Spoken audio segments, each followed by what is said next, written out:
이제 다 같이 함께 오늘 함께 봉독할 말씀을 같이 봉독하겠습니다. 빌립보서 1장 12절부터 21절까지 말씀입니다. 신약성경 빌립보서 1장 12절에서 21절까지 말씀을 다 같이 함께 봉독하도록 하겠습니다. 제가 가진 성경책은 신약성경 318쪽에 있습니다. 318쪽. 우리 같이 한 목소리로 함께 봉독하겠습니다. 형제들아, 내가 당한 일이 도리어 복음 전파의 진전이 된 줄을 너희가 알기를 원하노라. 이러므로 나의 매임이 그리스도 안에서 모든 시위대 안과 그 밖의 모든 사람에게 나타났으니 형제 중 다수가 나의 매임으로 말미암아 주 안에서 신뢰함으로 겁없이 하나님의 말씀을 더욱 담대히 전하게 되었느니라. 어떤 이들은 투기와 분쟁으로, 어떤 이들은 착한 뜻으로 그리스도를 전파하나니 이들은 내가 복음을 변증하기 위하여 세우심을 받은 줄 알고 사랑으로 하나 그들은 나의 매임에 괴로움을 더하게 할 줄로 생각하여 순수하지 못하게 다툼으로 그리스도를 전파하느니라. 그러면 무엇이냐? 거칠애로 하나 참으로 하나 무슨 방도로 하든지 전파되는 것은 그리스도니 이로써 나는 기뻐하고 또한 기뻐하리라. 이것이 너희의 간구와 예수 그리스도의 성령의 도우심으로 나를 구원에 이르게 할 줄 아는 거로 나의 간절한 기대와 소망을 따라 아무 일에든지 부끄러워하지 아니하고 지금도 전과 같이 온전히 담대하여 살든지 죽든지 내 몸에서 그리스도가 존귀하게 되게 하려 하나니 이는 내게 사는 것이 그리스도니 죽는 것도 유익함이라. 아멘. 네. 시간에 봉헌한 예물을 하나님 앞에 올려드리는 시간입니다. 우리 찬송가 50장 찬송하시면서 드려진 예물 봉헌하겠습니다.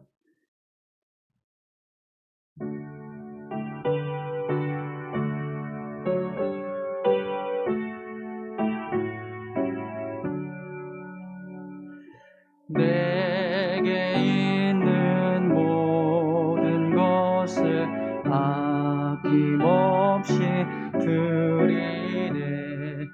사랑하고 의지하며 주만 따라 살리라. 주께 드리네. 주께 드리네. 사랑하는 구주 앞에 모두 드리네. 내게 있는 모든 것을 겸손하게 드리네. 세상 욕심 멀리 하리 나를 받아주소서. 주께 드리네.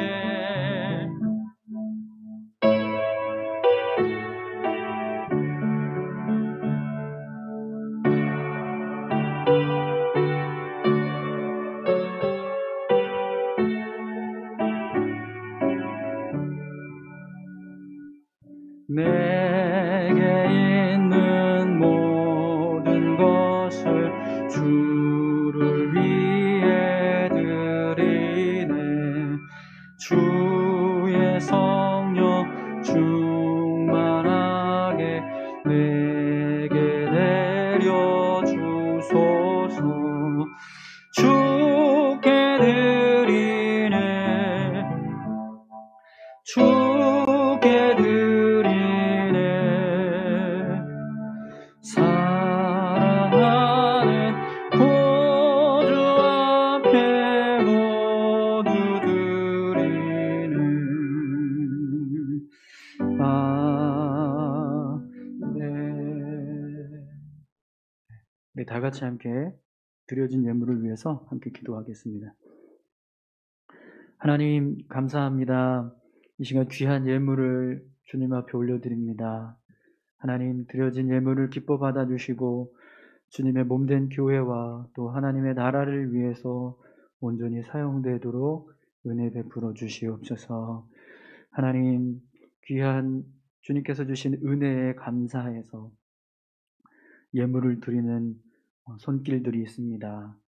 하나님 저들의 마음과 심령을 주장하여 주시고 온전히 주님의 은혜에 감사하여서 기쁨으로 드리는 귀한 손길들이 되게 하여 주옵소서.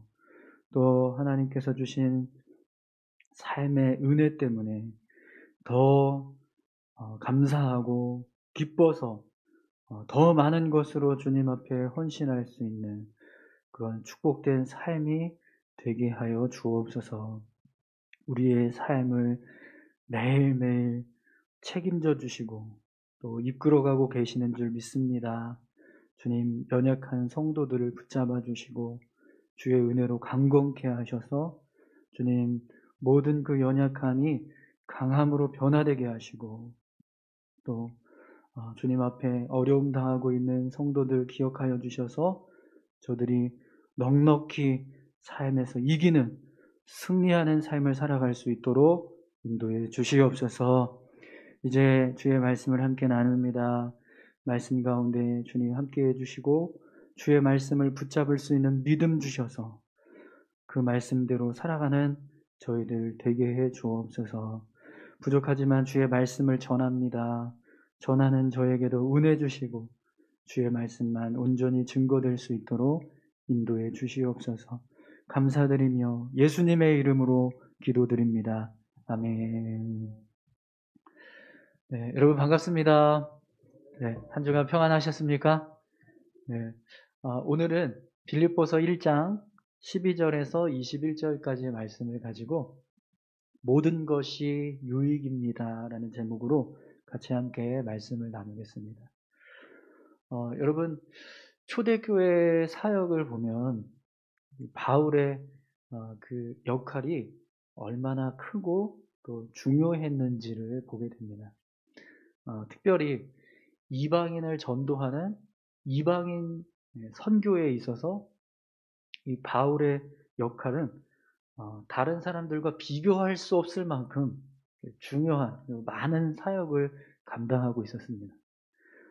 분명히 이 바울의 모습을 보면 이방 사역에 있어서는 정말 독보적인 그런 존재였어요. 그런데 그런 바울이 지금 어디에 갇혀 있다고 말씀드렸죠? 로마 감옥에 갇혀 있습니다. 그러면 여러분, 바울이 감옥에 갇혀 있게 되면 그만큼 이방인을 위한 사역에 지장이 생기지 않을까요? 이방인 사역을 이끌어갔던 그런 핵심적인 인물이 지금 감옥에 갇혀 있습니다. 그렇게 되면 분명히 이 사역에 문제가 생길 수 있을 거예요. 그런데 오늘 본문 말씀을 보니까요, 바울이 이런 고백을 합니다. 12절 말씀 한번 보시겠어요?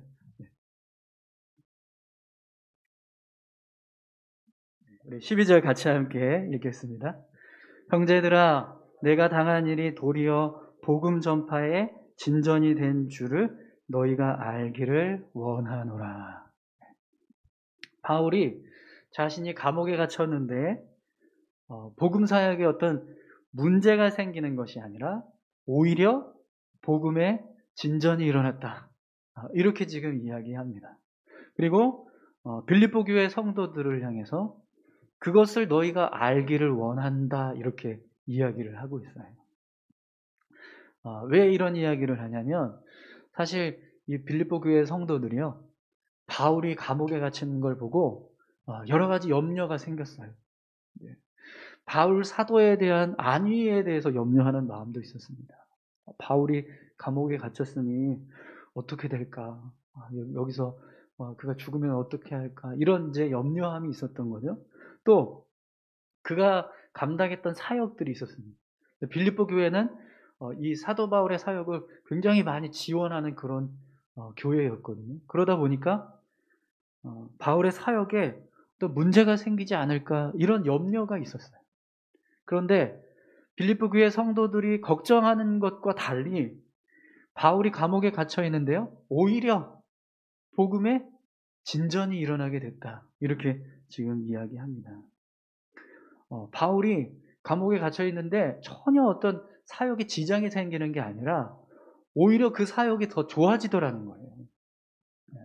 이방인 사역에 있어서 더 많은 복음의 전파가 일어나고 복음의 전진이 일어나는, 진전이 일어나는 그런 일이 생겼다라는 거예요. 바울이 그걸 빌립보 교회 성도들에게 이야기하고 있습니다. 그럼 여러분, 어떻게 해서 이런 일이 생길 수 있을까요? 바울이 이방 사역에 있어서만큼은 정말 중요한 역할을 감당했던 사람인데, 그 사람이 감옥에 갇혔으면 사실 그가 감당했던 사역도 문제가 생기고 지장이 생기는 것이 당연한 일인데, 그런데 그렇게 문제가 생기지 않고 오히려 그 사역이 더 풍성해지는 일이 벌어졌어요. 그러면 왜 이런 일들이 일어나게 되었을까요? 여러분, 그 이유는 간단합니다. 하나님의 사역은요, 사람을 통해서 이루어지는 것이 아니라 하나님을 통해서 이루어지기 때문에 그래요. 하나님은 사람을 통해서 어떤 사역을 감당하세요. 그래서 우리가 볼 때는 그 세운 사람이 무언가를 이루어가는 것처럼 보지만, 그러나 실제로 사역이 이루어지는 모든 과정은요, 하나님이 이루신다는 거죠. 그래서 사도 바울이 아무리 많은 교회에 영향을 주고 또 많은 교회를 이끌어가는 그런 지도자이지만, 그가 감옥에 갇혔다 할지라도 전혀 그 사역에 문제가 생기는 게 아니라 오히려 더 사역은 풍성해지더라는 것입니다. 여러분, 오늘 본문에 보면 하나님이 이 복음 사역을 주관하고 계신다는 것을 우리가 알 수 있는 내용이 나와요. 우선 바울이 감옥에 갇혀 있는데, 그 갇혀 있는 동안에 복음 전하는 걸 쉬지 않습니다. 그래서 오늘 본문에 보면 바울이 갇혀 있던 그 감옥의 간수들, 그리고 그들과 관련된 사람들에게 복음이 전해지게 되었다라고 이야기를 해요. 우리 13절 말씀을 한번 보세요. 이러므로 나의 매임이 그리스도 안에서 모든 시위대 안과 그 밖의 모든 사람에게 나타났으니. 바울이 지금 자신이 감옥에 갇혀 있는 동안에 그냥 사역이 끝났다, 이게 이제 끝이구나 이렇게 생각하는 게 아니라 자신이 갇혀 있는 그 감옥이 복음 증거하는 장이 된 거예요. 그래서 그곳에서 복음을 전하는 일을 계속했습니다. 그런데 어떤 일이 벌어졌어요? 그 결과 당시 바울이 감옥에 갇혀 있던 그 감옥의 시위대, 그 감옥을 관리하는 부대에 복음이 증거돼요. 또 그와 관련된 사람들에게 복음이 전해지는 일이 벌어졌다는 겁니다. 그런데 여러분, 여기에 하나님의 개입하심이 있습니다. 왜 그러냐면 바울이 갇혀있는 이 감옥에 지금 이 감옥을 관리하는 군대의 이름을 시위대라고 표현했잖아요. 근데 이 시위대라는 표현을 사용할 때 대부분은요, 총독의 관저에서 일하는 군대 혹은 궁전에서 일하는 군대를 표현할 때 이 시위대라는 말을 씁니다. 그러니까 지금 바울이 어디에 갇혀 있죠? 로마 감옥에 갇혀 있었다는 거예요. 그러면 그가 갇혀 있는 감옥에 그 관리하는 부대가 어떤 부대라는 거예요? 궁전에서 일하는 군인들이 관리하던 부대였다라는 거예요. 그런 감옥에서 지금 바울이 갇혀 있었다라는 겁니다. 이 이야기는요, 바울이 갇혀 있었던 감옥이 황제가 로마를 방위하기 위해서 세운 시위대, 군인들이 관리하던 황제의 친족들이 관리하던 그런 감옥이었다라는 거예요. 근데 왜 이게 하나님의 간섭하심이고 계획하심이냐면, 여러분, 바울이 로마에 가서 복음을 전하기 위해서 로마로 향했던 결정적인 이유가 뭐죠? 그냥 로마에 가서 복음 전하는 게 목적이 아니었어요. 바울이 로마에 간 이유는요, 황제 앞에 서는 거예요. 황제 앞에 서서 황제에게 복음을 전하는 게 그가 로마로 간 진짜 이유였거든요. 그래서 로마에 가서 복음을 전하는 일을 했던 거예요. 그런데 그가 지금 갇혀있는 감옥이 어떤 감옥이에요? 황제의 측근들이 관리하는 감옥이었다는 거예요. 황제와 그 황제의 가족들과 관련 있는 사람들이 많이 속해져 있는 그런 감옥에 그가 갇혀 있었다는 거예요. 그리고 그 감옥에서 어떤 일을 했어요? 복음을 전했는데 간수들과 그 가족들이 복음을 듣는 일이 일어났다라는 겁니다. 여러분, 바울이 로마 황제 앞에 서서 복음을 전할 수 있으려면 어떤 과정이 필요할까요? 그냥 제가 황제 앞에 가겠습니다 이러면 될까요? 아니요. 주변에 있는 많은 사람들이 바울을 황제 앞으로 갈 수 있게 도와줘야 돼요. 그런데 하나님은요, 어떤 식으로 일을 하세요? 바울이 감옥에 갇혔는데 그 감옥에 황제 앞으로 갈 수 있는, 도움을 줄 수 있는 사람들을 미리 예비해 놓고 계셨다라는 거예요. 우리가 생각할 때는 바울이 감옥에 갇혔으니까 로마 황제는 고사하고 로마에서 복음을 전하는 것도 이제 끝이겠구나라고 생각할 수 있는데, 하나님은요, 그게 아니라는 거예요. 당신의 사역을 쉬지 않고 계속해서 이루어 가시는데요, 더 훌륭하게 그 일들을 이루어 가시더라는 겁니다.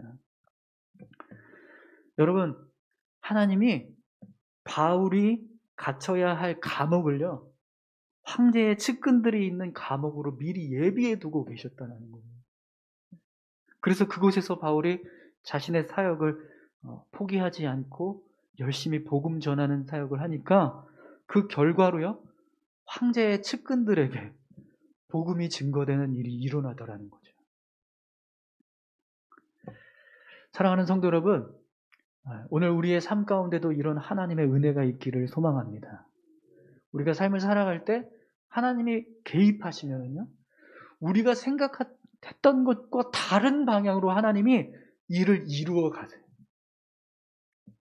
그런데 여러분, 여기서 우리가 중요한 게 있습니다. 우리가 어떻게 그 순간에 서 있어야 하냐. 여러분, 바울이 어떻게 감옥에서 자신의 어떤 처지와 상황에 낙심해서 포기하고 그냥 절망하고 있는 게 아니라 계속해서 복음을 전하는 일을 할 수 있었을까요? 그 감옥에 갇혀 있으면서도 간수들에게 복음 전하고 그 간수들의 가족들에게 복음 전하는 일을 어떻게 그가 열심히 할 수 있었을까요? 그의 마음에 모든 것이 유익이다라고 하는 믿음이 있었기 때문에 그렇습니다. 하나님이 우리의 삶에 개입하시며 하나님이 우리의 삶 가운데 일하시면 내가 살아가는 모든 삶의 순간이 다 내게 유익이 될 수 있다. 이 믿음이 바울에게 있었다라는 겁니다.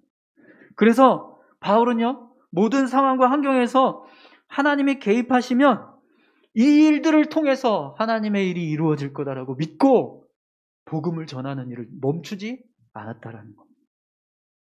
사랑하는 성도 여러분, 오늘 저와 여러분들이 바울과 같은 믿음으로 살아갈 수 있기를 축원합니다. 하나님께서 어떤 상황과 환경에서도 역사하고 개입하시면 오늘 우리의 삶이 모든 것이 유익이 될 수 있다. 그 믿음을 가지고 우리가 하나님의 백성으로 온전히 살아가는 겁니다. 그러면 하나님은요, 우리를 통해서 하나님의 일을 이루어 가신다는 거죠. 바울이 감옥에 갇혀 있다는 상황으로 인해서 낙심하고 그의 사역을 포기했다면 과연 이런 일들이 이루어질 수 있었을까요? 복음의 진전이 일어나는 일이 일어날 수 있었을까요? 바울은 그렇지 않았습니다. 낙심하지 않고 하나님께서 일하실 것을 믿고 최선을 다해서 자신의 사명을 감당했어요. 그때 하나님이 그를 통해서 더 좋은 방법으로 로마 황제 앞에 설 수 있는 길을 만들어 가신다는 거예요. 오늘 저와 여러분들의 삶에도 그런 은혜가 임하기를 간절히 소망합니다. 모든 것이 유익이 될 수 있습니다 라고 하는 믿음을 가진 사람은요, 어떤 상황에서도 하나님을 신뢰하고 하나님 앞에서 살아갑니다. 그러면 아무리 절망적인 상황이라도 하나님은 그 상황을 통해서 하나님의 일을 이루어 가세요. 할렐루야. 네. 그것이 바로 모든 것이 유익입니다 라고 하는 믿음을 가진 자의 삶이 되는 거죠. 저는 우리 교회가 그런 교회가 될 수 있었으면 좋겠습니다. 오늘 우리가 그렇게 하나님 앞에 쓰임받는 그런 귀한 삶이 되었으면 좋겠습니다. 또 여러분, 오늘 바울이 감옥에 갇혀 있을 때 하나님이 일하고 계신다라는 것을 알 수 있는 내용이 나오는데요. 14절부터 17절까지 한번 보십시오. 형제 중 다수가 나의 매임으로 말미암아 주 안에서 신뢰함으로 겁없이 하나님의 말씀을 더욱 담대히 전하게 되었느니라. 어떤 이들은 투기와 분쟁으로, 어떤 이들은 착한 뜻으로 그리스도를 전파하나니 이들은 내가 복음을 변증하기 위하여 세우심을 받은 줄 알고 사랑으로 하나 그들은 나의 매임에 괴로움을 더하게 할 줄로 생각하여 순수하지 못하게 다툼으로 그리스도를 전파하느니라. 아멘. 여러분, 바울이 감옥에 갇힌 이후에 두 부류의 사람들이 나타나는 것을 보게 돼요. 한 부류의 사람들은 바울이 생명을 걸고 복음을 전하는 그 모습을 보고 도전을 받아서 나도 그렇게 복음을 전해야겠다, 이런 사람들이 생겼어요. 그래서 평상시에 복음 전하는 일에는 조금 소극적이었던 사람들이 바울한테 도전을 받아가지고 용기를 내어서 더 복음을 전하는 일에 동참하는 그런 일이 일어나더라는 겁니다. 그래서 여러분, 바울이 감옥에 갇힌 다음에 어떤 일이 벌어졌어요? 제2의 바울이 세워졌습니다. 그것도 한 사람이 아니라 여러 사람의 제2의 바울과 같은 사람들이 세워진 거예요. 그러니까 바울 한 사람이 감당했던 복음의 사역이 여러 바울과 같은 복음을 전하는 사람들이 세워지니까 어떤 일이 벌어집니까? 복음이 더 풍성하게 전파되는 거예요. 복음의 진전이 일어나게 되더라는 거죠. 또 여러분, 오늘 본문을 보면 또 다른 부류의 사람들이 나타나는데 그 사람들은 어떤 마음으로 이 사역에 동참했냐면 바울이 사람들에게 막 인정받아요. 그리스도인들 사이에서 바울이 굉장히 높임을 받고 칭송을 받는 모습을 보니까 시기가 나고 질투가 나는 거예요. 그래서 나도 바울처럼 사람들한테 인정받고 싶다. 그래서 열심히 복음을 전하는 사람들이 생겼다는 거예요. 이들은 복음을 전하는데 그 목적이 많은 사람들에게 예수 그리스도를 전해서 구원받게 하는 것이 목적이 아니라 내가 사람들에게 인정받기 위해서, 바울처럼 사람들이 인정해주는 그 모습이 부러워서 나도 그렇게 돼야지라는 마음으로 복음을 전하는 거예요. 또 오늘 본문에 보니까요, 이 사람들이 복음을 전하는 한 가지 목적이 더 있었는데 뭐라고 나오죠? 감옥에 갇혀있는 바울에게 괴로움을 주기 위해서, 바울이 더 괴롭게 되기 위해서 그 사역에 동참했다라고 합니다. 자신들이 복음을 전하게 되면 감옥에 갇혀있는 바울의 처지가 더 안 좋아질 것을 알고 일부러 바울에게 악영향을 줄 수 있는 방법으로 복음을 전하는 일을 했다라는 거예요.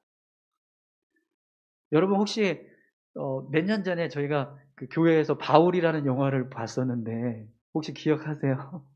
한 2년 정도 된 것 같은데, 네, 오후 예배 때 바울이라고 하는 영화를 봤었는데 그 영화에 보니까요, 바울이 밖에 있는 사람들에게 자꾸 뭔가 영향을 주고 또 지시를 내리고 또 뭔가 일을 꾸민다, 이런 오해를 받아서 감옥에서 고문을 당하는 모습이 나와요. 바울이 감옥에 갇혀 있지만 계속해서 뭔가 밖에 있는 그리스도인들에게 뭔가 일을 꾸미도록 그렇게 지시하고 있다, 이런 식으로 오해를 받게 되는 거예요. 왜요? 밖에서 지혜롭게 사역을 하는 게 아니라 일부러 바울이 고난당하게 하기 위해서 악한 마음을 가지고 사역하는 사람들이 있었다. 그래서 그들 때문에 바울이 감옥에서 더 많은 고난을 당하고 더 많은 고초를 당하는 일이 벌어지더라는 겁니다. 하나님이 개입하셔서 일하시니까요, 복음이 진전이 되는데 선한 마음으로 하나님을 위해서 헌신하는 사람들이 세워지는가 하면 또 시기와 질투하는 마음으로 하나님을 위해서 헌신하는 사람도 세워지더라는 겁니다. 참 재밌죠? 그런데 여러분, 이런 상황에서 우리가 어떤 모습으로 서야 하느냐, 그게 중요합니다. 여러분, 이 상황을 바라보는 바울의 모습을 한번 보세요. 바울이 뭐라고 고백하는지 보십시오. 18절입니다. 그러면 무엇이냐? 거칠애로 하나 참으로 하나 무슨 방도로 하든지 전파되는 것은 그리스도니 이로써 나는 기뻐하고 또한 기뻐하리라. 여러분, 바울 자신이 어떤 고난을 당하고 어떤 어려움을 겪는가, 그것은 마음에 두지 않았습니다. 오로지 복음이 전파되는 일에 마음을 두고 기뻐하고 기뻐한다라고 고백을 해요. 선한 마음으로 자신의 사역에 동참을 해서 복음이 전해지는 것도 기쁘고, 또 자신을 향한 악한 마음으로 복음을 전해서 복음의 사역이 진전되는 것도 기쁘다. 왜요? 어찌되었든 이 모든 일들을 통해서 복음의 진전이 일어나니까 그것으로 나는 기쁘다. 이렇게 지금 고백을 하고 있어요. 여러분, 한번 생각해 보십시오. 내가 지금 감옥에 갇혀서 고난을 당하고 있는데 어떤 악한 사람들이 내가 더 많은 고난을 당하게 하기 위해서 일부러 더 드러나서 어떤 사역을 하고 있다라고 한다면 그 모습을 보고 여러분 기뻐할 수 있을까요? 아, 그래도 복음이 전해지고 있으니 당연히 나는 기쁘다, 이렇게 말할 수 있을까요? 그럼 여러분, 바울은 어떻게 해서 이런 고백을 할 수 있었을까요? 자신이 고난을 당하고 고초를 당하고 있는 그 상황이 더 나빠지는데, 더 부정적으로 변해가고 있는데, 그런데도 불구하고 오로지 복음이 전해지고 있다는 것, 그 한 가지 사실 때문에 자신은 기쁘다, 즐겁다, 이렇게 고백을 하는 겁니다. 어떻게 해서 바울이 이런 고백을 할 수 있었을까요? 여러분, 바울의 마음에는요, 한 가지 유익에 대한 기준이 분명하게 있었습니다. 그게 뭐냐면 내가 내 유익의 기준이 아니라 예수님이 내 유익의 기준이라는 거예요. 무슨 말이냐면 자신의 삶에 있어서 유익은 나의 안위와 안전과 평안이 아니라 예수님이 기뻐하시는 일이라는 거예요. 예수님이 이루시고자 하는 일이 이루어지는 것, 그게 나한테 유익이라는 거예요. 그래서 비록 내가 감옥에 갇혀서 더 고난을 당하는 상황이 벌어지고 있지만 복음이 전해지니까 그것만으로도 나는 기쁘다라는 겁니다. 여러분, 그림 하나만 좀 보여주실래요? 네. 이 그림을 혹시 보신 적 있으신가요? 이 두 가지예요. 사형리에 나오는 그림인데, 첫 번째 그림은 지금 의자에 S가 이렇게 올라가 있잖아요. 이 S는 셀프예요. 나를 말하는 겁니다.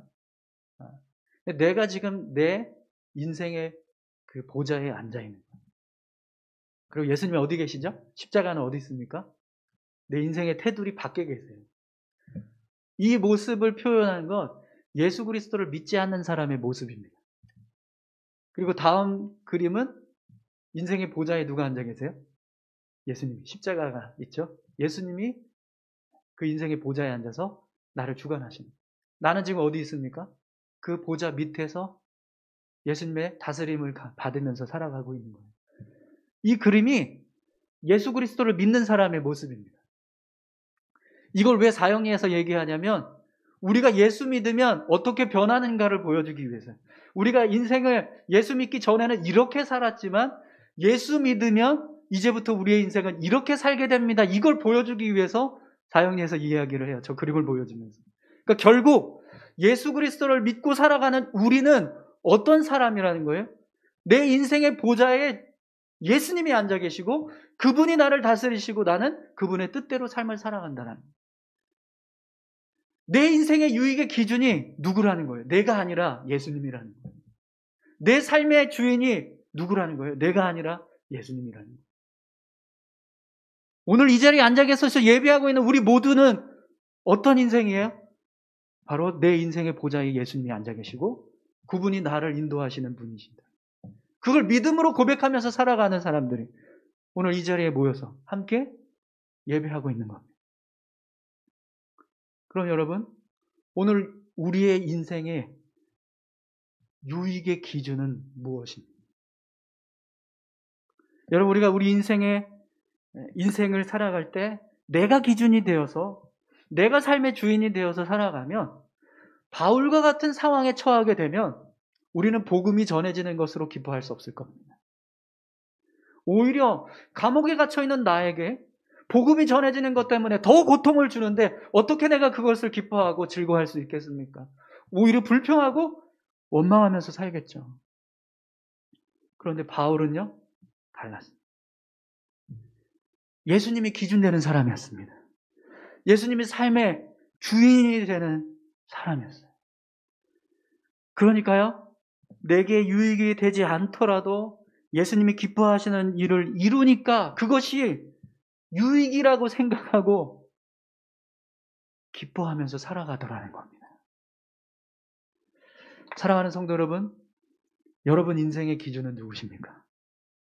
아직도 여러분 자신이신가요? 아니면 예수님으로 바뀌셨습니까?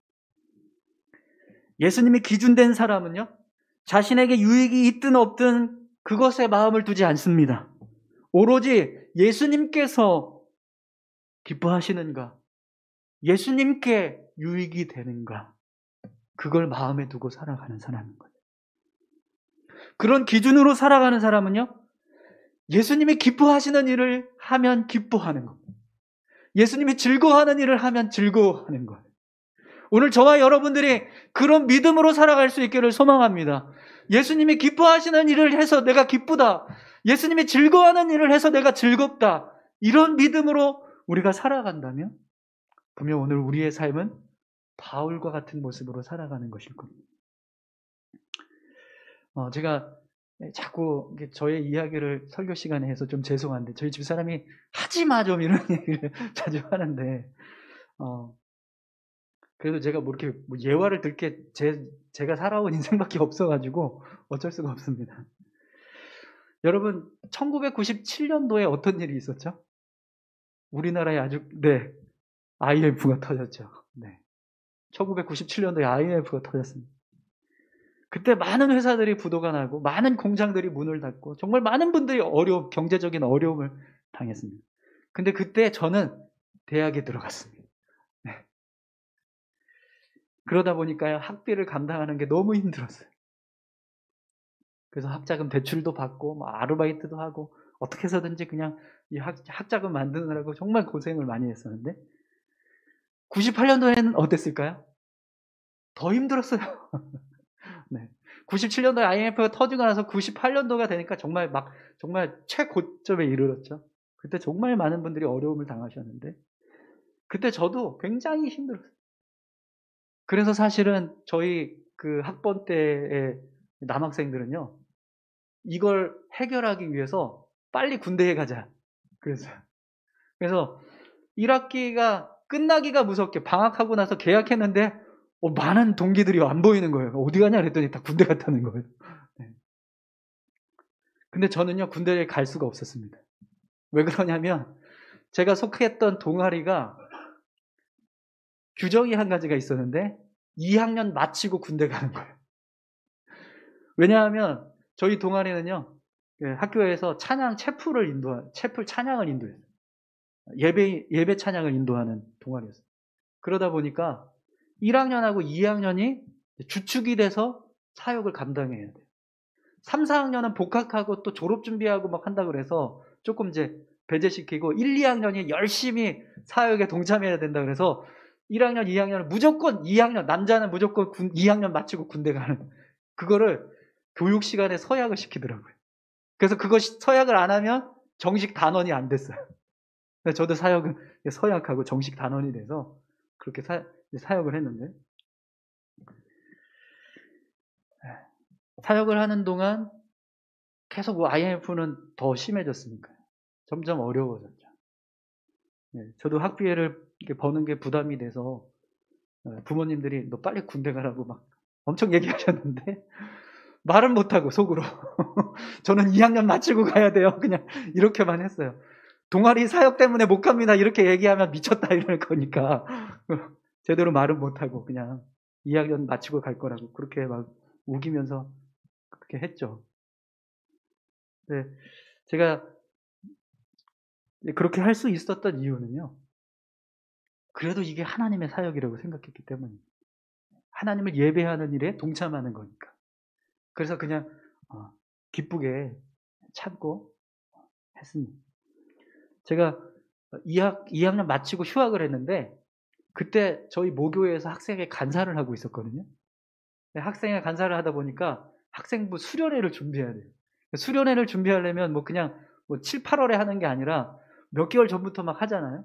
그러다 보니까 이제 미리 준비를 해야 되는데 하필이면 그때 4개 교회가 연합을 해서 수련회를 준비하자 이런 얘기가 나와가지고 선배들하고 같이 4개 교회가 합심해서 이제 수련회를 준비하기로 했어요. 그러다 보니까 맨날 모여가지고 기도해야 하고 또 회의하고 어떻게 준비할 건지 이런 걸 막 하니까 군대를 가야 되는데 군대 가려면 수련회 끝나고 가야 된다. 이런 생각이 들어가지고 군대를 미뤘어요. 계속. 연기. 진짜 감사한 거는요. 제가 군대 가는 날이 언제인지 아세요? 수련회 끝난 다음 날이었어요. 하나님이 절묘하게 수련회 가는 날을 맞춰주셨어요. 아니, 군대 가는 날, 입대하는 날을 맞춰주셨어요. 그래서 수련회 딱 끝나고 갈 수 있게. 얼마나 감사하든지. 그것 때문에 사실 뭐 복학도 늦어지고 또 여러 가지 어려움도 많이 겪고 했지만 제가 결국 그런 상황임에도 불구하고 이렇게 선택할 수 있었던 이유는요. 하나님을 위한 것이라고 생각했기 때문에 그래요. 내 유익부터 생각하지 말고 하나님의 유익부터 생각하자. 그래서 이런 결정을 할 수 있었습니다. 근데 참 감사한 것은요. 제가 그렇게 2학년 마치고 군대에 갔던 나서 이제 다시 복학하고 제대하고 복학하고 사역을 할 때 그 2년 동안 경험했던 많은 찬양 인도 그리고 집회에 참여했던 것. 그게 사역에 정말 많은 도움이 됐어요. 제가 마지막 수련회 마치는 날, 이제 군대 가기 전날이었죠. 모든 수련회 참여했던 분들이 파송의 노래를 불러주는 거예요. 그러면서 군대에 잘 갔다 오라고 파송식을 해주는데 정말 감사하더라고요. 제가 뭘 하고 뭐 얼마나 잘났다고 무슨 파송 예배를 드려주고 파송식을 해주면서 같이 기도해 주시는데 정말 영광스러운 마음이 들었어요.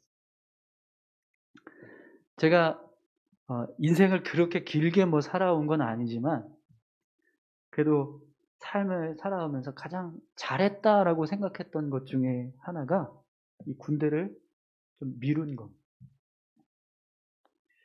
사랑하는 성도 여러분, 우리가 주님을 위해서 살아가면 주님은요, 우리를 위해서 일하십니다.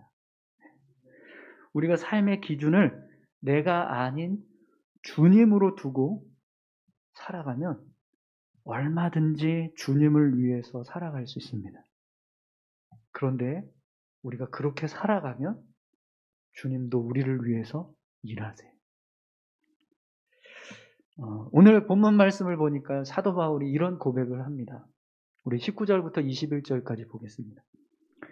이것이 너희의 간구와 예수 그리스도의 성령의 도우심으로 나를 구원에 이르게 할 줄 아는 거로 나의 간절한 기대와 소망을 따라 아무 일에든지 부끄러워하지 아니하고 지금도 전과 같이 온전히 담대하여 살든지 죽든지 내 몸에서 그리스도가 존귀하게 되게 하려 하나니 이는 내게 사는 것이 그리스도니 죽는 것도 유익하느냐. 아멘.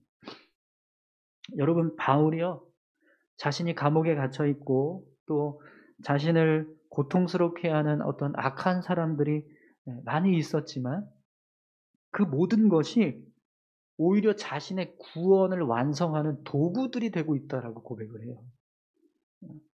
내가 고통당하고 고난을 당하고 있지만 그것이 심해지면 심해질수록 나는 그리스도를 위한 고난에 참여하고 있다라는 겁니다. 그래서 오히려 내 영혼은 더 구원에 이르는 확신을 갖게 되더라는 거죠. 그래서 여러분, 바울이요, 살든지 죽든지 내 몸에서 그리스도가 존귀하게 되고 내 안에 그리스도께서 사시기 때문에 내가 그리스도를 위해서 죽는 것이 내게 유익이다라고 고백하고 있습니다. 여러분, 마태복음 19장 29절에 보면 예수님께서 우리에게 이런 말씀을 하세요. 또 내 이름을 위하여 집이나 형제나 자매나 부모나 자식이나 전토를 벌인 자마다 여러 배를 받고 또 영생을 상속하리라. 아멘. 주님을 위해서 우리가 무언가를 버렸을 때 주님은 그것을 가지고 우리에게 영생을 허락해 주시겠다라고 말씀하십니다. 우리가 주님을 위해서 어떤 것을 포기하고 희생했을 때 그것 때문에 주님은 우리의 영혼을 천국에 들어갈 수 있는 은혜로 채우시겠다라는 거죠. 그것을 기쁘게 여기는 사람은요, 주님을 위해서 자신을 내어드리는 사람으로 살아갑니다. 그리고 모든 것이 유익이다라고 고백하는 삶을 사는 거죠. 오늘 저와 여러분들이 이런 믿음의 삶을 살아갈 수 있었으면 좋겠습니다. 내게 사는 것이 그리스도니 죽는 것도 유익함이라 나는 주님을 위해서 살기에 내가 죽어도 유익하다. 이 고백을 가지고 삶을 살아가는 사람이라면 그 사람은 분명 구원받은 사람일 겁니다. 우리가 이런 고백을 가지고 삶을 살아간다면 하나님은요, 분명 우리를 하나님의 자녀로 온전히 세워주실 것입니다. 모든 것이 유익이 될 수 있는 믿음, 내가 사는 것도 유익이고 내가 죽는 것도 유익이 되는 믿음, 그런 믿음으로 살아갈 때 오늘 저와 여러분들의 인생은요, 하나님의 일로, 하나님의 역사로 채워지게 될 줄 믿습니다. 여러분, 우리가 살아가는 인생을 삶이라고 하는 붓으로 인생이라고 하는 책을 쓰고 있다라는 말을 합니다. 그럼 여러분, 우리는 어떤 인생의 책을 남겨야 될까요? 많은 사람들에게 유익을 주는 양서로 남겨져야 되지 않겠습니까? 누군가에게 저급한 삼류 소설로 보여지면 안 되잖아요. 많은 사람들에게 선한 영향을 줄 수 있는 그런 지혜의 책이 되어야 하지 않겠습니까? 악한 그런 사람들에게 악한 영향을 주는 그런 범죄 스릴러, 그런 내용으로 채워져서는 안 되지 않을까요? 그런데 더 중요한 게 있습니다. 우리가 살아가는 그 인생의 책은요, 우리가 쓴 그 인생의 책은 이 땅에서 우리의 생이 마감하면 사라지는 게 아니라 하나님의 생명책에 다 낱낱이 기록되고 있다라고 말씀하세요. 그렇다면 여러분, 하나님이 그 책을 펼치셨을 때 진노를 바라는 삶을 우리가 살아가야 할까요? 아니면 칭찬을 듣는 삶을 살아야 할까요? 그 책을 읽으시면서 분노가 느껴지는 내용으로 채워져야 할까요? 아니면 칭찬을 느끼시는 그런 내용으로 채워가야 할까요? 모든 것이 유익입니다라고 하는 믿음을 가지고 살아가는 사람은요, 분명 하나님 앞에서 칭찬 듣는 삶을 살아가게 될 겁니다. 그리고 그 인생 속에 그런 내용들을 기록하는 삶을 살아가게 될 줄 믿습니다. 우리 시간 같이 함께 기도하실까요? 하나님, 모든 것이 유익입니다. 우리의 삶에 하나님이 일하시고 개입하셔서 역사하시기 때문에 그 모든 것이 우리에게 유익입니다. 내가 사는 것도 유익이고 내가 죽는 것도 유익입니다. 우리 이 믿음의 고백으로 살아갈 수 있게 해달라고 같이 함께 기도하겠습니다. 하나님 아버지, 감사합니다. 모든 것이 주님 앞에서 유익됨을 믿습니다. 우리의 인생 가운데 주님이 개입하시고 주님이 역사하시며 내가 감옥에 갇히든지, 내가 고난을 당하든지, 내가 죽음을 맞이하든지 그 모든 것은 내게의 유익입니다. 그것을 믿고 믿음의 삶을 살아가는 우리 모두가 되게 도와주시옵소서. 모든 것이 당연하다고 생각하고 당연하게 여겨졌던 것들이 은혜라고 생각하는 모습으로 지금 우리가 생각하며 살아갑니다. 주님, 그 모든 것들이 우리의 삶 가운데 유익이 됐음을 믿음으로 고백하게 하셔서 우리의 삶을 주님 보시기에 합당한 모습, 주님 보시기에 온전한 모습으로 살아갈 수 있게 도와주시옵소서. 그래서 우리의 인생의 모든 순간들이 하나님 앞에 칭찬받는 믿음의 삶이 될 수 있게 도와주시옵소서. 하나님 감사합니다. 우리가 살아가고 있는 모든 삶이 주님 우리에게 유익이 되는 그런 귀한 삶이 될 수 있게 도와주시옵소서. 하나님이 개입하시면, 하나님이 역사하시면 모든 상황 가운데서 우리에게 유익이 되는 삶을 살아가게 하실 줄 믿습니다. 우리가 그 믿음을 가지고 삶을 살아갈 때 오늘 사도 바울처럼 내가 사는 것도 유익하니 죽는 것도 유익이다라고 그렇게 믿음으로 고백하며 살아가게 될 줄 믿습니다. 오늘 우리의 삶도 그런 믿음의 고백을 가지고 살아갈 수 있도록 주님 역사해 주시옵소서. 감사드립니다. 예수님의 이름으로 기도드립니다. 아멘.